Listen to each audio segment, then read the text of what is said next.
We're going to disassemble this 300 hubcap here, so I can show you how to get to the cone.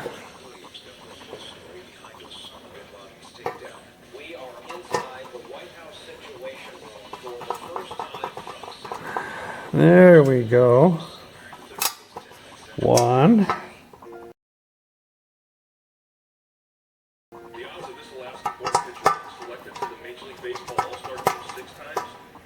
There we go.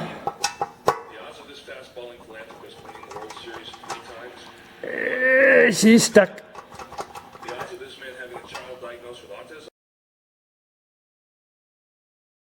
I've used a hammer to tap this one, and I'm going to try working it back and forth. There she goes.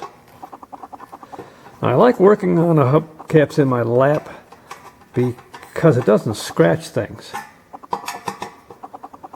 When I've got them on a table,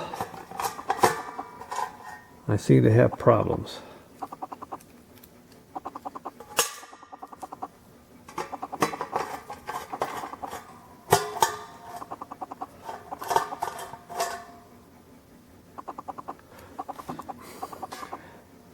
Now you can lift the hubcap off, and you have the cone with the retaining metal piece in the shape of a W or an M. And that just lifts out. Most of the time there will be a piece of fiber that protects and supports the medallion, and then the medallion falls out. These are the springs that hold the medallions up inside of the cones. These are not bad shape.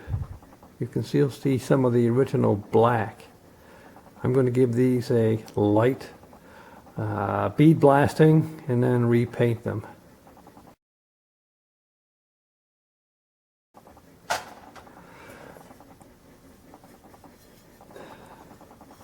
I've polished the cones. These have some pits.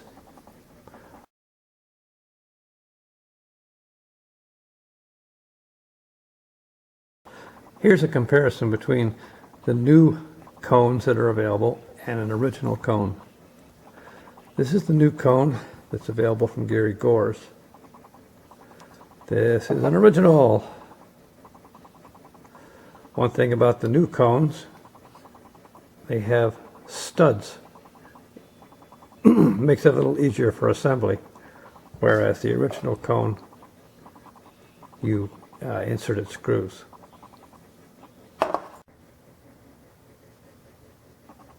These screws are 5/16.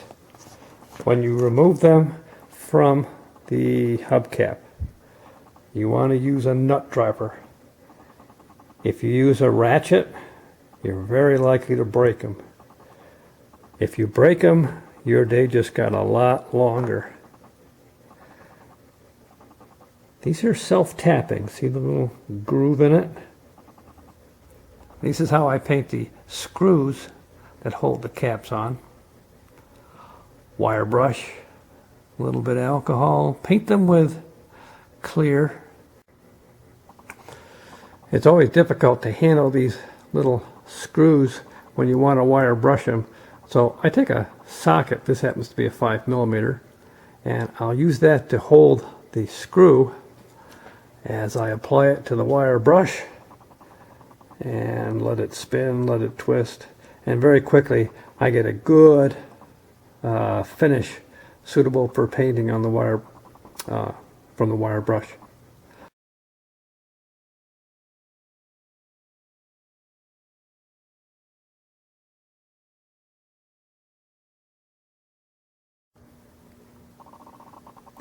The back side of a cap, I've already cleaned the grease debris off of this. And on some of them, if you're lucky, you'll be able to see the old part number.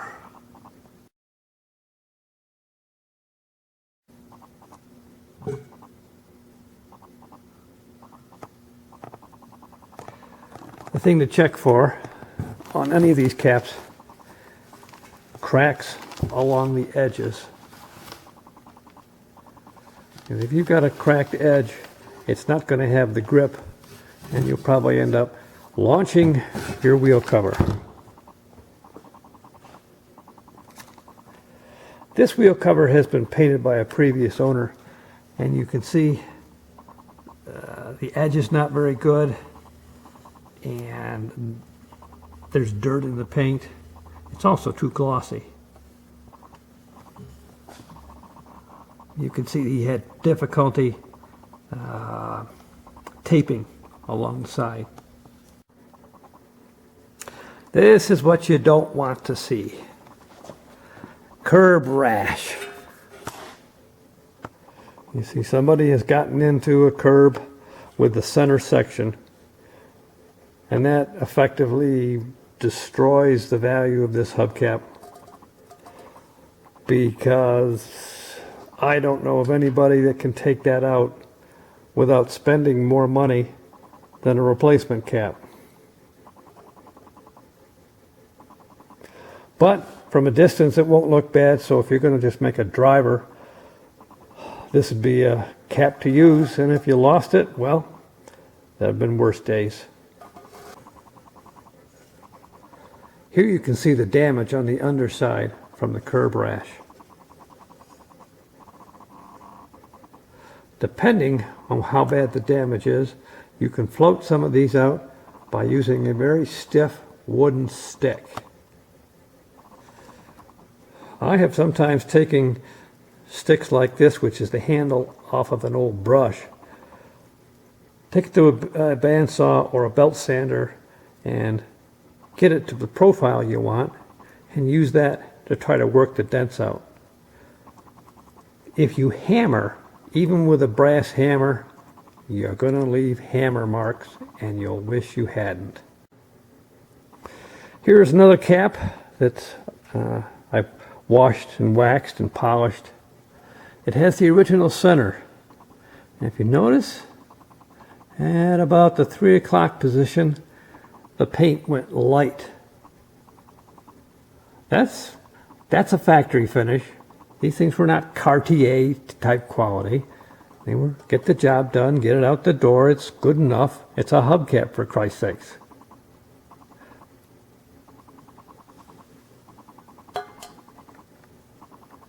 You can also see now what a factory style edge finish would be. Not perfect. When I mask these things, I'll use this vinyl tape. It stretches, it conforms, and I can get a nice crisp line along the edges down here. You can't get that with masking tape because the darn stuff will wrinkle on you. This you can get at virtually any body shop. This is that disc that goes behind the medallion. It's 0.31 inch thick, 2.45 inch diameter. I imagine if you made it 2.5 inch, 2.5 inch diameter, nobody would care. This material seems to be like an old gasket type paper.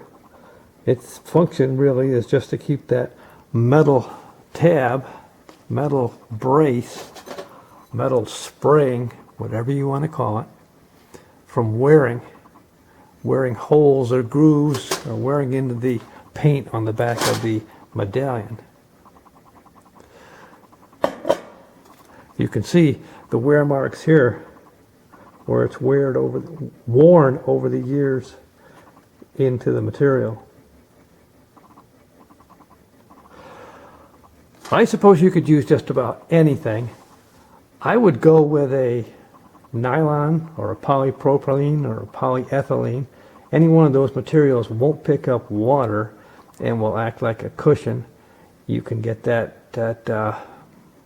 well, I imagine you can get it at Home Depot or one of those department stores like that.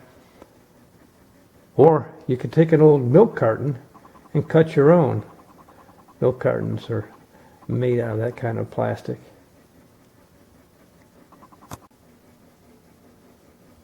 You can orient these incorrectly. So when it comes time to reassemble, pay attention.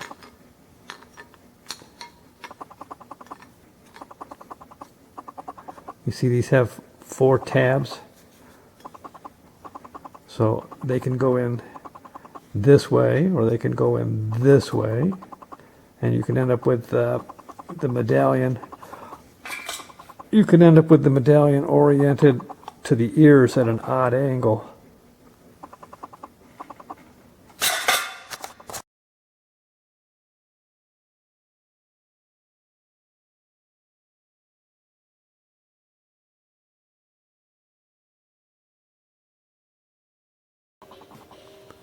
There's a similar style wheel cover that was used with the advent of disc brakes in 1966.